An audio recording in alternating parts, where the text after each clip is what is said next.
Lorival Santana, nosso analista de internacional, já está aqui com a gente nos estúdios. Tudo bem, Lorival? Boa segunda, boa noite. Boa noite, Sana. Muito bom ter você aqui com a gente também. É um prazer. Aliás, Lorival, a gente precisa entender um pouquinho mais, a respeito dessa guerra, mas sobretudo dos prazos para o fim das tréguas. A gente tem inclusive uma arte para trazer aqui para quem está conosco no Prime Time. Daí, prazos das tréguas na guerra do Oriente Médio. Estados Unidos, Israel e Irã, 7 de abril até o dia 22 de abril.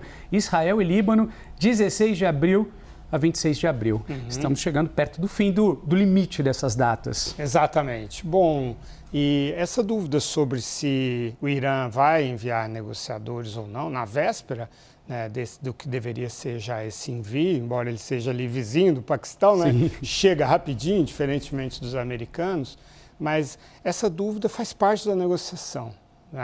As fontes do governo iraniano estão dizendo assim, os americanos não entendem que negociar é dar e receber.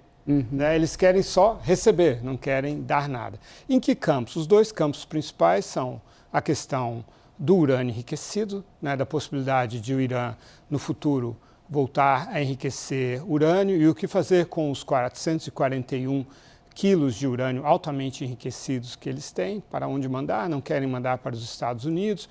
O Trump com uma posição muito maximalista, dizendo que o Irã nunca mais pode enriquecer urânio. O urânio acha isso inaceitável. Isso para o Trump é muito importante porque se o acordo ficar parecido com o acordo que o Barack Obama fez em 2015 com o Irã, então toda essa guerra, todas essas crises, todas essas tensões e até mortes de 13 militares americanos, sem falar de milhares de iranianos e até de libaneses também, tudo isso se torna gratuito. O outro aspecto é a questão do próprio Estreito de Hormuz, quer dizer, o entendimento do Irã. Nós abrimos o Estreito de Hormuz, vocês também abrem. Eles abriram, Estados Unidos não abriram. Então o Irã atacou navios de bandeira indiana, inclusive, nada contra a Índia do ponto de vista do Irã, mas atacou para mostrar que então o Estreito continuaria fechado. Aí os Estados Unidos abordaram um cargueiro iraniano com marines americanos hoje, e aí, em função disso, o Irã está dizendo, bom, a gente não vai para essa negociação. Mas isso é parte do processo de negociação, tudo está sendo negociado, tudo é parte da negociação. Até mesmo o Líbano é parte da negociação.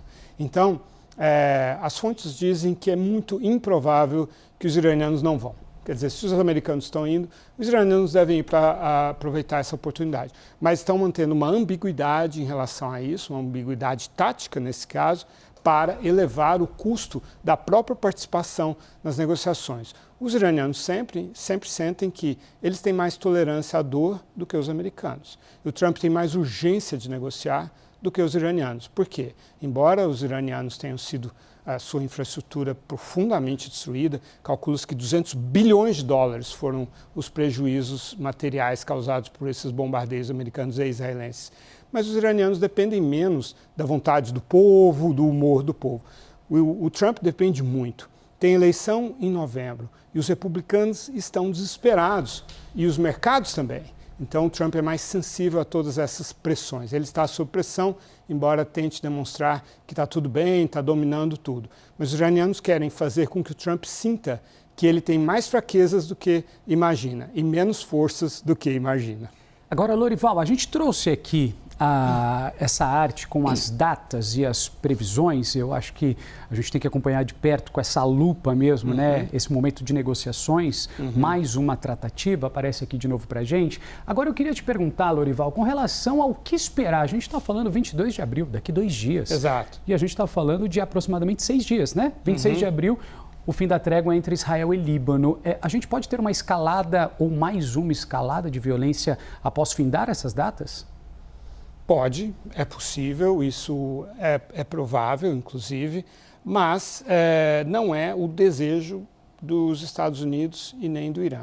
O problema é que o Trump não quer pagar o preço muito alto de sair desse processo como alguém que não sabe negociar, ao contrário do que é a maior credencial que ele busca construir ao longo de toda a sua vida, de que é um grande estrategista, de que sabe cavar benefícios onde nenhum outro conseguiria. Está se provando exatamente o contrário, uma falta de discernimento, envolvimento em uma guerra da qual ele não consegue sair com uma condição boa para os Estados Unidos, com uma condição melhor do que aquela do que Barack Obama conseguiu com o Irã depois de 18 meses de negociações. Agora, com relação a Israel e Líbano, que está super interligado também, o governo libanês, esse governo atual, mais do que nunca, deseja enfraquecer o Hezbollah, tanto o presidente quanto o primeiro-ministro. E o Hezbollah não conta agora com a Síria, né? A Síria agora está nas mãos de uma ditadura extremista sunita e não mais da família Assad, que era xiita, né? De uma ramificação do xiismo, os alauítas. Então, Hezbollah enfraquecido. Porém, Hezbollah obedece às ordens do Irã, que o criou e o patrocina. Então, se o Irã disser, não, Hezbollah, eu preciso de você continuar atacando o Líbano para mostrar para eles que nós temos capacidade de impor limites, tanto a Israel quanto aos Estados Unidos, Hezbollah fará isso. Mas ali existe uma disposição muito grande, tanto de Israel quanto do Líbano, de acabar com esse conflito. Agora, o problema é que Israel não quer se retirar do sul do Líbano. Israel destruiu 54 vilarejos com bombardeios no sul do Líbano nessa última campanha. Não quer sair sem ter certeza de que o Hezbollah não ficará lá e não continuará enviando, disparando seus foguetes contra o norte de Israel. Então, como sempre, um tabuleiro bastante complexo. Esse foi Lorival Santana, nosso analista de internacional. Lorival, obrigado por enquanto. A gente já conversa. Te agradeço.